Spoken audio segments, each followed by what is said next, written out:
संदेश हर किसी को नहीं, भाग्यशाली व्यक्ति को ही मिलेगा। जिस व्यक्ति ने अपने जीवन में बहुत से पुण्य कमाए हैं, तुम भी उन सभी भाग्यशाली व्यक्तियों में से एक हो। स्वर्ग से तुम्हारा शुभचिंतक तुम्हारे परिवार के बारे में एक रहस्यमयी बात बताना चाहता है। वो तुम्हें कुछ इशारों को समझाना चाहता है। तुम उसे समझने की कोशिश करो मेरे बच्चे, क्योंकि यह तुम्हारे परिवार के लिए बहुत आवश्यक है। तुम्हारे परिवार के हालात अभी ठीक नहीं है, इसलिए तुम परेशान हो। लेकिन तुम्हारे परिवार में से एक ऐसा व्यक्ति है जिस पर ईश्वर की कृपा दृष्टि है। उसके अच्छे कार्यों के कारण वो तुम्हारे परिवार पर आने वाली हर विपत्ति का सामना स्वयं ही कर लेता है और तुम्हें पता भी नहीं चलता। वो तुम्हारे परिवार का सबसे बड़ा सदस्य है। उसने बहुत कुछ अपने जीवन में देखा है, इसलिए जब भी तुम्हारे सामने कोई बड़ी समस्या आए, तुम्हें कुछ न समझ में आए, तो तुम उस सदस्य की सहायता अवश्य लेना। वो तुम्हें सदैव ही सही मार्ग बताएगा मेरे बच्चे, क्योंकि उसे स्वर्गवासी अपनी दृष्टि में रखे हुए हैं। उस पर ईश्वर ने विशेष कृपा की हुई है, इसलिए वो जो भी बताएगा तुम्हारे लिए वो अच्छा ही होगा।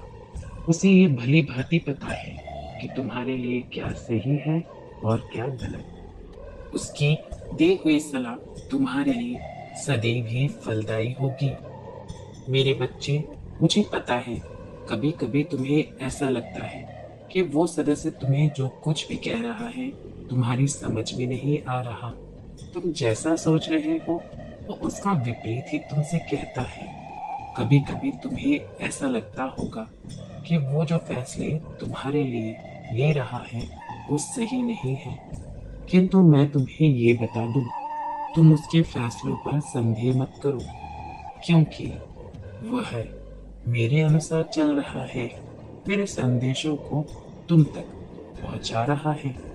यदि तुम उसकी बात नहीं सुनोगे तो इसका सीधा अर्थ यह होगा कि ईश्वर के फैसले पर तुम संदेह कर रहे हो। इसलिए मेरे बच्चे, ये भूल मत करो, तुम्हें जो भी मार्ग दिखाएगा, वो जो भी कार्य करने को कहेगा, मेरी कृपा से ही करेगा। वो मेरा बहुत प्रिय भक्त है। उसने इस भक्ति को प्राप्त करने के लिए कठोर तपस्या की है।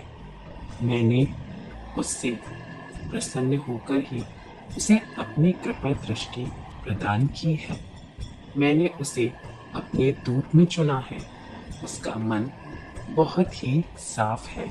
उसका हृदय दया से भरा हुआ है। वो सदैव यही चाहता है कि उसके परिवार हमेशा प्रेम बना रहे, कोई अपने जीवन में सफल हो, उसके परिवार पर किसी प्रकार की विपत्ति न आए।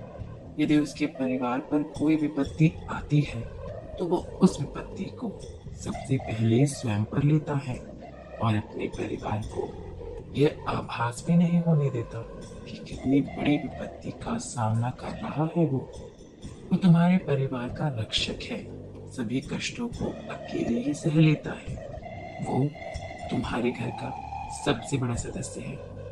हो सकता है वो तुम्हें कठोर हृदय का प्रतीत होता हो, किंतु सच में ऐसा नहीं है। इसलिए तुम आज से कभी उसका निरादर मत करना। वो अपने परिवार से बहुत प्रेम करता है और केवल अपने संपूर्ण परिवार को खुश देखना चाहता है। वो, हाँ मेरे बच्चे, वो मेरा तुम्हें भेजा हुआ आशीर्वाद है। उसका सम्मान करो, उसकी बातों का अनुसरण करो, तभी तुम्हारा कल्याण होगा। मेरी इस बात को सदा ध्यान रखना। तुम सदा खुश रहो।